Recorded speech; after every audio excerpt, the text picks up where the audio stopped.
नमस्कार मंडळी, तू हिरे माझा मितवा या मालिकेमध्ये आता इथे राकेशचा गळा जोराने त्याच्या बॉसने आवळून धरलेला असतो आणि तो बॉस म्हणत असतो, काय रे माझेच पैसे घेऊन मजा मारतोयस आणि मलाच नाकारतोयस. तुझी फेडायची लायकी नव्हती तर तू कशाला घेतलेस एवढे पैसे. आता त्या बॉसने जोराने गळा आवळून धरलेलाच असतो आणि म्हणत असतो, माझे पैसे तुला फेडावेच लागतील. अगदी पुढील 2च दिवस मी तुला देत आहे. पुढच्या 2च दिवसात तू माझे पैसे फेडायचे आहेस आणि जर तू माझे पैसे फेडले नाहीस तर कुत्र्यासारखा मारीन तुला, तुझे तुकडे तुकडे करून समुद्रात फेकून देईन. आता राकेश खूपच घाबरून म्हणत असतो, नाही बॉस, पुढच्या 2च दिवसात मी तुमचे पैसे फेडण्याचा प्रयत्न करतो. आता राकेश हात जोडूनच म्हणत असतो, मला 2 दिवस दिले, तुमचे खूपच उपकार झाले माझ्यावर. आता असं राकेश म्हटल्यानंतर राकेशचा गळा तो माणूस सोडून देतो आणि चुटकी वाजवतच तिथून बाहेर घालवतो. आता ईश्वरी तिच्या रूम मध्ये आलेली असते आणि तिच्या पाठीमागूनच अर्णव आलेला असतो. आता अर्णव ईश्वरीला म्हणत असतो, मी सिंदूर, मला तुझ्याशी बोलायचं आहे. त्यावेळेला आता ईश्वरी म्हणत असते, मला तुमच्याशी भांडायला अजिबात वेळ नाही. त्यावेळेला अर्णव म्हणत असतो, भांडायला? मी भांडायला आलो आहे का? आता ईश्वरी म्हणत असते, तुम्ही ऐकलं नाहीत का, आपल्या घरी सुवर्ण पादुका येणार आहेत आणि मला त्याचीच खूप तयारी करायची आहे. त्यावेळेला आता अर्णव म्हणत असतो, अगं मला तुझ्याशी खूप महत्वाचं बोलायचं आहे. आता ईश्वरी म्हणते, खूप महत्वाचं? आत्ताच बोलायचं आहे का? त्यावेळेला अर्णव म्हणतो, हो मला आत्ताच बोलायचं आहे. आता ईश्वरी म्हणत असते, आता पुढचे 2 दिवस मला अजिबात वेळ नाहीये, मला तयारी करायची आहे. पुढचे 2 दिवस अजिबात डिस्टर्ब करायचं नाही. आता अर्णव म्हणत असतो, पुढचे 2 दिवस म्हणजे तू माझ्याशी बोलणार नाहीस का? आता ईश्वरी थोडी अडकळतच म्हणत असते, न बोलून जाते कुठे, आणि भांडण आपल्या दोघांचं आहे ना, आणि घरच्यांना ते कळू सुद्धा द्यायचं नाही. आता ईश्वरीचं हे बोलणं ऐकून अर्णव असा करतो. आता हे ऐकून ईश्वरी म्हणते, काय काय झालं करायला? त्यावेळेला अर्णव म्हणतो, चांगलाय, बहाणा चांगलाय. ईश्वरी म्हणते, काय काय बहाणा केलाय मी? अर्णव म्हणतो, बहाणा चांगलाय, तुला माझ्याशी बोलायचंच असतं म्हणून हा बहाणा तू करत आहे. आता अर्णव असं म्हणाल्यानंतर ईश्वरी काहीच बोलत नाही, शांत बसते. हे पाहून अर्णव म्हणतो, बरोबर आहे ना, बरोबरच बोललो मी. त्यावेळेला ईश्वरी म्हणते, बिलकुल नाही, अजिबात नाही. हा सुवर्ण पादुकांचा उत्सव साजरा होऊ दे, मग बघा मी आपलं भांडण कसं कंटिन्यू करते. आले मोठे करमत नाही म्हणणारे, असं म्हणतच ईश्वरी तेथून जात असते. आता ईश्वरी जात असते तेवढ्यातच पाठीमागे अर्णव म्हणतो, भांडखोर कुठली. आता ईश्वरी तिथूनच आवाज देते, मी नाही, तुम्हीच भांडखोर आहात. आता इकडे अर्णव हसतच म्हणतो, असू दे, निदान बोलायला तरी लागली. आणि इकडे आता राकेश मात्र खूपच टेन्शन मध्ये असतो. आता 2च दिवसात पैसे परत दिले नाही तर कुत्र्यासारखा तुडवीन अशी धमकी त्या बॉसने घातलेली असते. आता राकेश मात्र रागाने हातात दारूची जी बाटली असते ती जोराने फेकून देतो आणि फोडतो आणि म्हणतो, दीड दमडीचा माणूस स्वतःला बॉस म्हणून घेतो आणि मला धमकी घालतो. आता माझ्या हाताला सोन्याची खाण लागल्याशिवाय हा प्रश्न सुटणारच नाही. पण या 2 दिवसात पैसे आणू कुठून? सगळं हे अर्णवमुळे झालं आहे. त्या अर्णवने माझी कोंडीच करून ठेवली आहे. कुठून पैसे आणायचे? आता राकेश विचार करत असतो, असं काय करायला पाहिजे ज्यामुळे माझ्या हातामध्ये पैसा येईल. आता इकडे घरामध्ये उत्सवाची चांगलीच तयारी सुरू असते आणि इकडे आता अंजली गुरुजींनी दिलेली सामानाची यादी मामांना देतच म्हणत असते, ही सामानाची यादी आहे, ती आपल्याला उद्या पालखीच्या उत्सवासाठी लागणार आहे. आता मामा सुद्धा तीच लिस्ट काढत असतात. आता इकडे मामी मात्र चांगलेच चिंतेत असतात, कुठे गेले जावई बापू, माझा बॉस त्यांना सापडलाय की नाही, काय काय माहिती. आता इथे अंजली म्हणत असते, बरं डेकोरेशनचं सामान सांगितलं आहे का? त्यावेळेला मामा म्हणतात, ते कधीच सांगितलं आहे. बरं, जे बाहेरून सामान आणायचं आहे ते मी आणि आकाश, बरोबर ना आकाश? त्यावेळेला आकाश सुद्धा हो हो असं म्हणतो. आता मामा म्हणतात, अगं अंजली, आई कुठे आहे? त्यावेळेला अंजली म्हणते, आजी रूम मध्ये आराम करत आहे, प्रवासाने थकले ना ती. आता अर्णव म्हणतो, तिला रूम मध्ये आरामच करू दे, डेकोरेशनची सगळी तयारी तुम्ही करा. आता मामा लगेच करून त्याच्याकडे बघतात. त्यावेळेला अर्णव पटकन वाक्य बदलतो आणि म्हणतो, आपण करूया. आता मामा अर्णवला गमतीनेच म्हणत असतात, पूजेला तरी तू बसणार आहेस की आम्हीच बसायचं आहे? त्यावेळेला अर्णव थोडासा रागाने मामांच्याकडे पाहतो. आकाश आणि अंजली मात्र चांगलीच गंमत घेत असतात. आता तेवढ्यातच ईश्वरी तेथे येते आणि तुमची कॉपी असं म्हणून अर्णवला कॉपी देते. आता हे पाहून मामा म्हणत असतात आबोला सुटलाय वाटते यांचा. आता अंजली ईश्वरीला म्हणत असते तू मला सांगितलं नाहीस ग, काय सरप्राईज दिले यांनी. तेवढ्यातच आता ईश्वरी या प्रश्नावर काहीच बोलत नाही. ती म्हणते मी आजीला दूध देऊन येते. आता ईश्वरी जाता जाता चला असं अर्णवला म्हणते. आता अंजली अर्णवला गमतीने म्हणत असते सांगा ना काय काय सांगा. त्याला मामा सुद्धा सांगा असं म्हणतात, आकाश सुद्धा सांगा असं म्हणतो. आता अर्णव या सगळ्यांनाच म्हणतो नाही ते सांगायचं नाही, सरप्राईज होतं ना, सिक्रेट आहे ते आमचं. आता अंजली मात्र थोडीशी चिडते, काय सरप्राईज यांचं सांगत सुद्धा नाहीत असं म्हणत असते. आता अंजली चिडलेले पाहून मामा म्हणत असतात अगं शांत हो थोडी. आता इकडे मामी मात्र घराबाहेर येऊन राकेशची वाट पाहत असतात. कुठे गेले जावई बापू, अजून कसे आले नाहीत. आता तेवढ्यातच राकेश तिथे येतो आणि त्याला पाहून मामी म्हणत असतात अहो जावई बापू कधीपासून गेलाय तुम्ही, सापडला का बॉक्स. त्यावेळेला अर्णव म्हणतो अहो मी खूपच शोधण्याचा प्रयत्न केला पण नाही मिळाला. त्यावेळेला मामी म्हणत असतात मिळायलाच हवा, तो बॉक्स माझ्यासाठी अतिशय महत्वाचा आहे. आता राकेश म्हणत असतो मी माझ्या एका डीलरकडे जातो, त्याच्याकडे सगळा विकलेला माल जातोय आणि त्याला विचारतो हा बॉक्स आला आहे का. आता मामी म्हणत असतात त्याच्याकडे नक्की सापडेल ना माझा बॉक्स. राकेश म्हणतो हो हो आपण प्रयत्न करूया. आता हे दोघे बोलतच असतात. तेवढ्यातच अंजली पाठीमागून येते आणि म्हणते मामी तुम्हाला मामा बोलवत आहे, आता मी आलेच असं म्हणून मामी तेथून निघून जातात. आता अंजली राकेशला म्हणत असते तुम्ही आलात. आता अंजली राकेशला म्हणत असते तुम्ही आलात. त्यावेळेला राकेश म्हणतो हो.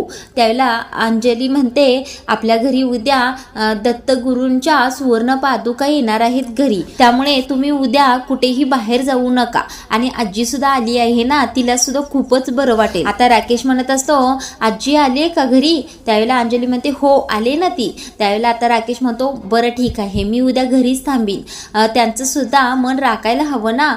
ठीक आहे मी उद्या कुठेच बाहेर जाणार नाही. आता अंजली तेथून मी आलेच असं म्हणते आणि निघते. त्यावेळेला राकेश आता स्वतःच्या मनातच विचार करत असतो तू भंगार विकून पैसे कमवणार होतास ना, पण आता सुवर्ण संधी घरीच आली आहे, तुला जॉकपॉट लागला आहे. आता इकडे रूम मध्ये आजी बसलेल्या असतात. त्यावेळेला ईश्वरी तेथे येते आणि म्हणते आजी तुम्हाला आता बरं वाटते का. त्यावेळेला त्या सुद्धा हो असं करतात. आता ईश्वरी म्हणते मी तुमच्यासाठी हळदी आणि केशरचं दूध आणलं. ईश्वरी म्हणत असते ते दूध पटकन पिऊन घ्या तुम्ही. त्यावेळेला आजी खुणावतच तिथे ठेव असं म्हणतात. आता ईश्वरी ते दूध तिथेच एका टिपॉयवर ठेवते आणि ईश्वरी म्हणत असते आजी तुम्हाला सांगू का आमच्या इंदोरमध्ये असं काहीतरी सांगणार. तेवढ्यातच आजी पटकन हात करते आणि थांब बोलू नको असं म्हणते. आता आजी म्हणत असतात मला तुझ्याशी खूप महत्वाचं बोलायचं आहे. आता ईश्वरी म्हणत असते हो आजी बोला ना काय बोलायचं आहे. त्यावेळेला आजी म्हणत असतात मी नसताना इथे घरी काय काय घडलं हे सगळं अंजलीने मला सांगितलं आहे आणि आता उद्या आपल्या घरी श्री दत्त गुरूंच्या सुवर्ण पादुका येणार आहे आणि घरची सून म्हणून तुला सगळं सांभाळायचं आहे. त्यावेळेला ईश्वरी म्हणते हो आजी मी तयारीला सुरुवात सुद्धा केली आहे. आजी म्हणतात बरं केलंस, या सगळ्या सोहळ्यामध्ये सागर संगीत तूच करशील, काहीही कमी पडणार नाही याची जबाबदारी तुझी असेल. कारण या सोहळ्यामध्ये राजे शिर्केंच्या इब्रतीचा सुद्धा प्रश्न आहे. या कार्यक्रमामध्ये हलकीशी सुद्धा चूक झाली तर मी खपवून घेणार नाही. जर तू चुकलीस तर तुला मी कधी सुद्धा माफ करणार नाही. त्यामुळे विचार करून सांग तुला हे जमणार आहे का. त्यावेळेला ईश्वरी म्हणते हो आजी. आता ईश्वरी म्हणत असते आजी हा सगळा सोहळा पार पडेपर्यंत माझ्या हातून एकही चूक होणार नाही हे वचन आहे माझे तुम्हाला आणि मी काहीही कमी पडू देणार नाही याची काळजी घेईन. हे ऐकून आजी म्हणतात जा आता. आता ईश्वरी तेथून बाहेर येते आणि स्वतःच्या मनातच विचार करत असते आजी तुमचं मन जिंकण्याची ही संधी मला दत्तगुरूंनीच दिली आहे आणि ही संधी मी कधीच सोडणार नाही. मी पुरेपूर प्रयत्न करणार आहे. आता इकडे किचन मध्ये ईश्वरी रवा भाजत असते आणि भाजता भाजता स्वतःशीच बडबडत असते देवा उद्या दत्तगुरूंच्या पादुका घरी येणार आहेत, उद्या तरी सरांना सद्बुद्धी दे बाबा. आपल्या मनामध्ये नेमकं काय आहे हे त्यांचं त्यांनाच कळू दे. आता ईश्वरी कामामध्ये मग्न असते तेवढ्यातच अर्णव तिथे येतो आणि म्हणतो, मी सिंदूर एवढ्या रात्रीची तू इथे काय करत आहेस? आता ईश्वरी म्हणते, अहो उद्याच्या प्रसादाची तयारी करायला नको का? उद्याचा प्रसाद मी स्वतः बनवणार आहे आणि प्रसाद बनवणाऱ्याच्या सगळ्या मनातील इच्छा पूर्ण होतात, म्हणजेच प्रसादातून सगळ्या भावना देवापर्यंत पोहोचतात. आता अर्णव म्हणतो, तू उद्या सकाळ दाखवणाऱ्या प्रसाद आत्ताच बनवून ठेवणार आहेस? त्यावेळी ईश्वरी म्हणते, सर मी तुम्हाला म्हणाले ना उद्या सकाळ खूप धावपळ होणार आहे म्हणून मी आता फक्त तयारी करत आहे. आता अर्णव म्हणतो, तू जेवढी बिझी आहेस ना वेलकमच्या कार्यक्रमासाठी तेवढा तो देव सुद्धा नसेल. आता ईश्वरी रागाने हूं असं करते. आता अर्णव म्हणतो, मी सिंदूर देवाला प्रसन्न करण्यासाठी काय काय करत आहेस तू? त्यावेळेला ईश्वरी म्हणते, ओ ऐका सर, मी हे सगळं प्रसन्न करण्यासाठी नाही तर मी हे मनापासून करत आहे. आता थोडंसं थांबून अर्णव म्हणतो, मी सिंदूर तू आपलं लग्न सुद्धा मनापासूनच मानलं आहेस ना? त्यावेळेला ईश्वरी म्हणते, अहो सर, आता तुम्हाला मी नवरा मानला आहे म्हटल्यावर हे लग्न सुद्धा मान्य केलंच आहे ना. आता ईश्वरीला अर्णव काहीतरी म्हटलेला भास होतो आणि ती म्हणते, पण तुम्हाला काय फरक पडतो? मी आहे आणि नाही गेले तरी काय फरक पडतो तुम्हाला? आता हे ऐकून अर्णव म्हणतो, तू कुठे जाणार आहेस मला सोडून? आता ईश्वरी म्हणते, का बरं? तुम्हाला भीती वाटते का मी तुम्हाला सोडून जाईन म्हणून? आणि जर मी सोडून गेले तर तुम्हाला काय फरक पडणार आहे? आता अर्णव अडकळतच म्हणतो, फरक पडतो मी सिंदूर. ईश्वरी म्हणते, काय फरक पडतोय?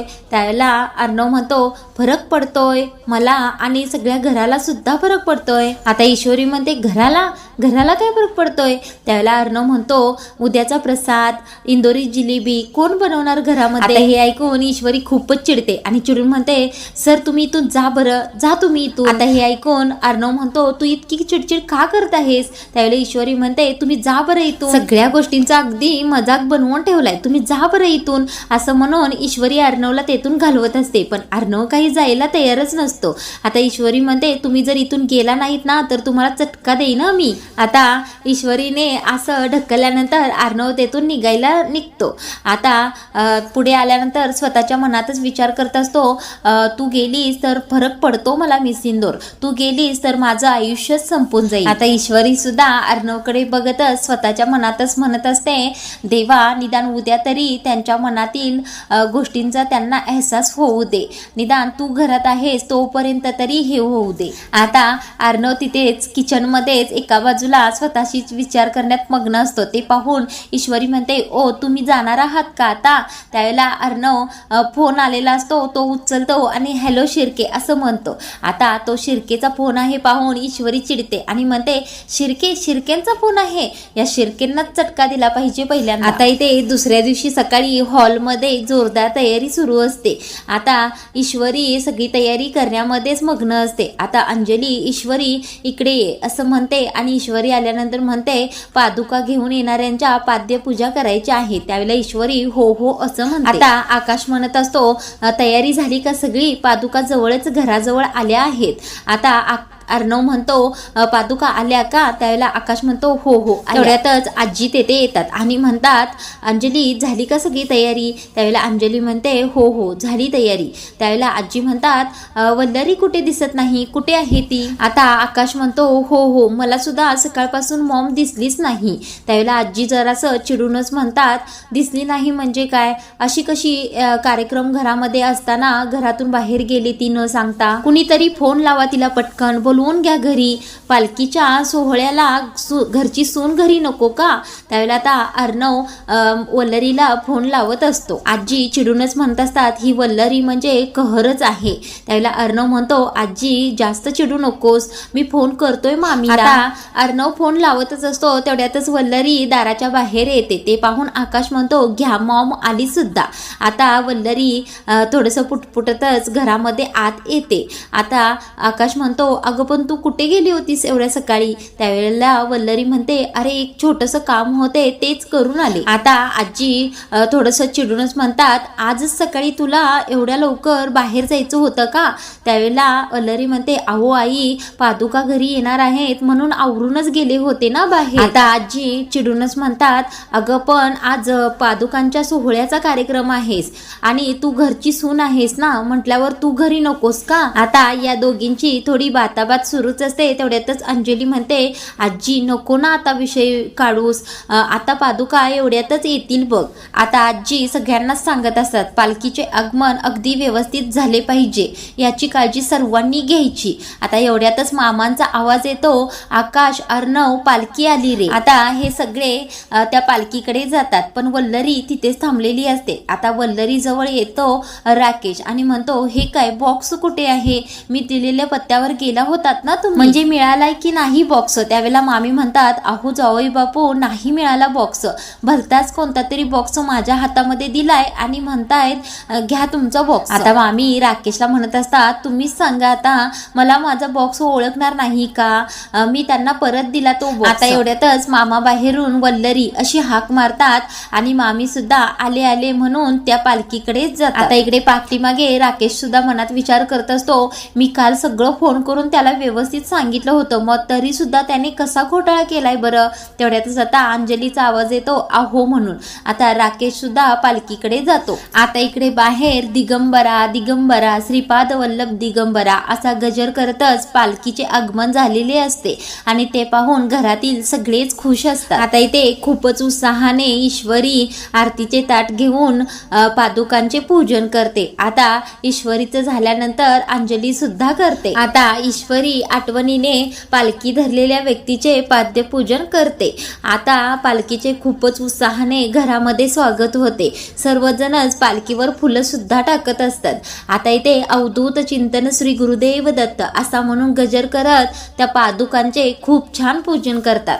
आता दत्त गुरु महाराज की जय असं म्हणून सर्वांनीच हात जोडलेले असतात, मात्र अर्णवने जोडलेले नसतात. आता ईश्वरी मात्र खुणावतच अर्णवला सांगत असते, दोन्ही हात जोडा, आणि अर्णव सुद्धा दोन्ही हात जोडून नमस्कार करतो. आता ईश्वरी स्वतःच्या मनातच देवाला प्रार्थना करत असते, दत्त गुरु महाराज तुमचा आशीर्वाद या घरातील सगळ्यांच्या पाठीशी राहू दे आणि आजीनी माझ्यावर जी जबाबदारी सोपवली आहे ती व्यवस्थित पार पडू दे. आता इथे अर्णव स्वतःच्या मनातच देवाला प्रार्थना करत असतो, देवा मी नेहमी तुला तेच सांगतो जे आज सांगत आहे, मी सिंदूरने जे काही तिच्या मनात मागितलं आहे तेच तिला मिळू दे. तर राकेश मात्र त्या सुवर्ण पादुकांवर वाईट नजर टाकत असतो आणि स्वतःच्या मनातच म्हणत असतो, देवा माझ्यासारख्या पापी माणसाची सुद्धा तुला किती काळजी आहे बरं.